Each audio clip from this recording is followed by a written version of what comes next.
Hello दोस्तों, चलिए vision IAS mains का एक और सैंड माइनिंग पर एक क्वेश्चन आंसर का डिस्कशन करते हैं। देखिए, क्वेश्चन को समझिएगा, थोड़ा उलझाने वाला क्वेश्चन है और यूपीएससी जैसा इंग्लिश और हिंदी मीडियम को लेके अप्रोच रखती है, विजन ने सेम ऐसा दिया है ताकि स्टूडेंट एनालाइज कर पाएँ कि प्रॉब्लम कहाँ है और बच्चे गलती कहाँ करते हैं। देखिए, रेत और बजरी का खनन एक ऐसे स्तर तक पहुंच गया है जो पर्यावरण एवं पारिस्थितिकी तंत्र को संकट में डाल रहा है। ठीक है, मतलब जो रेत और बजरी का जो खनन है इस स्तर पर पहुंच रहा है कि पर्यावरण पर नुकसान डाल रहा है। टिप्पणी करें मतलब इस पर थोड़ा सा आपको गहरा से लिखना है। इस प्रकार खनन की संधारणीयता सुनिश्चित करने के लिए क्या किया जा सकता है, मतलब इसको संधारणीयता मतलब इसको सुधारने या कम करने के लिए क्या किया जा सकता है। ठीक है, पर्यावरण वन एवं जलवायु परिवर्तन मंत्रालय द्वारा किए गए दिशा निर्देश के संदर्भ में चर्चा करिए। अब इसमें जिसको याद होगा, जो लास्ट वाला क्वेश्चन है, 3 डायमेंशन में क्वेश्चन है, लास्ट में जो जो जलवायु परिवर्तन मंत्रालय ने क्या दिशा निर्देश दिए हैं, तो इसमें आप फालतू नहीं लिख सकते। इसमें तो कुछ बना के लिख भी सकते हैं, लेकिन इसमें जो दिया गया वही लिख सकते हैं। एक्स्ट्रा डालिएगा तो अपने पैर में कुल्हाड़ी मारना होगा। सॉरी, माफी चाहता हूँ। अब देखिए, इंग्लिश और हिंदी में इसमें फ़र्क क्या है। देखिए, the mining of sand the mining of sand and gravel has reached A level that is threatening the environment and ecosystem.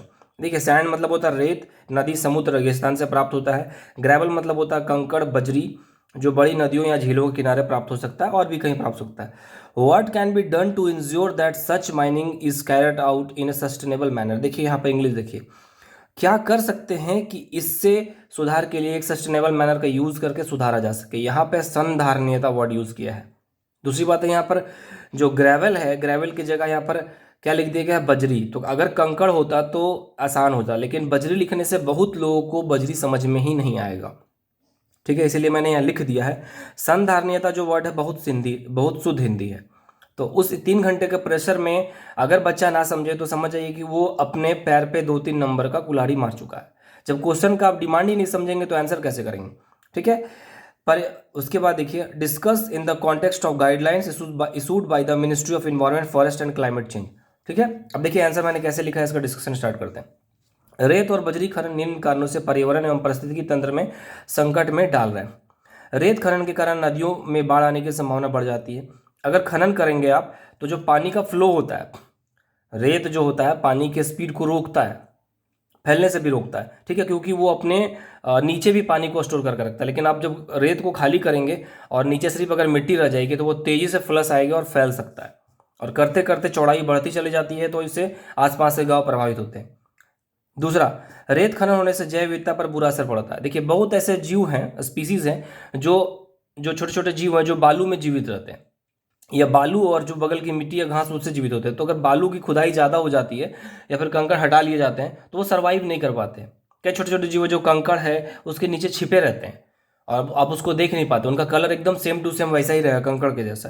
तो ये जैव विविधता कई छोटे से चीज़ हैं जो इन्वायरमेंट को कुछ ना कुछ एंगल से फायदा पहुंचा रहे हैं। सबका रिसर्च अभी हुआ नहीं है, मनुष्य एक सीमित दायरे पर रिसर्च कर सकता है, वो ईश्वर नहीं है, इस बात का ध्यान रखिएगा। रेत के कारण जल के अंदर की परतों को संजोए रखते थे, लेकिन खनन से गर्मियों में नदी पूरी तरह से सूख जाती है। अब देखिए, नदी में अगर बालू है तो बालू को आप खोदते देखिएगा, नीचे आपको जो नमी रहती है उसमें वो गीला रहता है, या फिर पानी को नीचे स्टोर करने की कैपेसिटी रहती है। लेकिन क्या होता है, अगर आप खनन करते हैं लगातार तो पानी स्टोर करने की कैपेसिटी कम होती चली जाती है। देखिए नेक्स्ट पॉइंट, जल की कमी से नदी के समीप वृक्षों पर प्रतिकूल प्रभाव पड़ रहा है।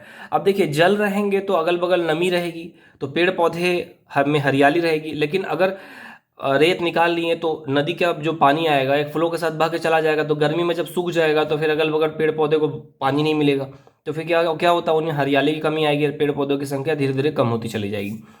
प्रत्यक्ष एवं अप्रत्यक्ष रूप से यह वायुमंडलीय तापन को बढ़ा रहा है। अगर नदी में नमी रहेगी, जैसे कि आप कभी नदी के किनारे बैठिए या फिर कोई खेत के किनारे बैठिए, अगर वो गीला है या उसमें नमी है तो हवाएं चलती तो आपको ठंड हवा फील होगा। लेकिन अगर खेत सूखा हुआ है या फिर मैदान सूखा हुआ है तो जो हवाएं चलेंगी वो गर्म हवाएं चलेंगी गर्मी के दिनों में। समझ रहे हैं। देखिए, खनन को संयमित करने के लिए आवश्यकता है कि जो निम्न प्रकार से की जा सकती है। खनन की मंजूरी उस जिला के जिला अधिकारी से लेना अनिवार्य कर दिया जाए। ठीक है, जिला अधिकारी से अगर परमिशन लेने के लिए अगर अनिवार्य कर दिया जाए तो खनन माफिया की कमी हो सकती है, कुछ तो कमी लाएगा। अवैध खनन को बंद कर दिया जाए, जो अवैध खनन है उसको पूरी तरह से बंद कर दिया जाए, मतलब चोरी जो हो रहा है इसमें रेत के अलावा उसके विकल्प होते हुए कुछ दूसरी सामग्री का उपयोग किया जाए। जैसे कि हम लोग जो बालू इस्तेमाल करते हैं, सरकार कुछ ऐसा प्रोविज़न करे या फिर प्राइवेट इंडस्ट्रीज जो हैं कि उसके जगह पर कुछ दूसरा इस्तेमाल किया जाए। ठीक है, अब रेत कब तक इस्तेमाल, क्योंकि आबादी बढ़ रही है सर। पहले क्या होता, नदी में जाके हम लोग पूजा पाठ होता था तो विसर्जन कर देते थे किसी सब सामान को, क्योंकि पहले संख्या कम थी। अब 140 करोड़ की आबादी मान ली सिर्फ भारत में ही, और सब जाके नदी में ही कचरा डालेंगे, तो पहले सर कहाँ 1 करोड़ 40 लाख और अभी 140, तो आप समझ रहे हैं आबादी कितनी तेजी से बढ़ी है। उस समय हमारे ऋषि मुनियों ने इस तरह की परंपरा बनाई होगी, अब 140 करोड़ तो मुश्किल है। देखिए, पर्यावरण वन एवं जलवायु परिवर्तन मंत्रालय द्वारा निर्देश इस प्रकार है। इसमें मुझे सटीक जानकारी नहीं थी उस समय, इसीलिए मैंने थोड़ा सा बचते हुए लिखने का प्रयास किया। अवैध खनन को बंद करो। ठीक है, रेत खनन के लिए पूर्व मंजूरी आवश्यक है। ठीक है, यहाँ पर बिंदुओं को दोहराया गया, इन्होंने लिख भी दिया है। कुल मिला के नहीं कर सकते हैं आप, आपको पता है तो लिखिए, नहीं तो आगे बढ़िए, यही सुझाव है। मंत्रालय द्वारा रेत खनन को रोकने के बेहतर उपाय किए गए हैं, लेकिन भविष्य में आवास निर्माण वृद्धि से इसकी मांग बढ़ेगी, अतः सरकार को विकल्प के तौर पर कुछ और अन्य चीज़ों पर आवश्यक विचार करना चाहिए। ठीक है, आप प्रश्न की मांग को समझे हैं किंतु भूमिका प्रभावी नहीं है, एवं इसमें और महत्वपूर्ण बिंदुओं को जोड़ें। तो कुल मिला के जो आंसर है, क्वेश्चन है, मैंने डिस्कशन किया। आई होप इससे आपको काफ़ी फायदा मिलेगा देख के समझने के लिए। मेंटरशिप में आप डिस्क्रिप्शन में मेरा नंबर दिया गया, आप कांटेक्ट कर सकते हैं। अगर अच्छा लगे तो लाइक शेयर एंड सब्सक्राइब जरूर करिएगा। Thank you and best of luck.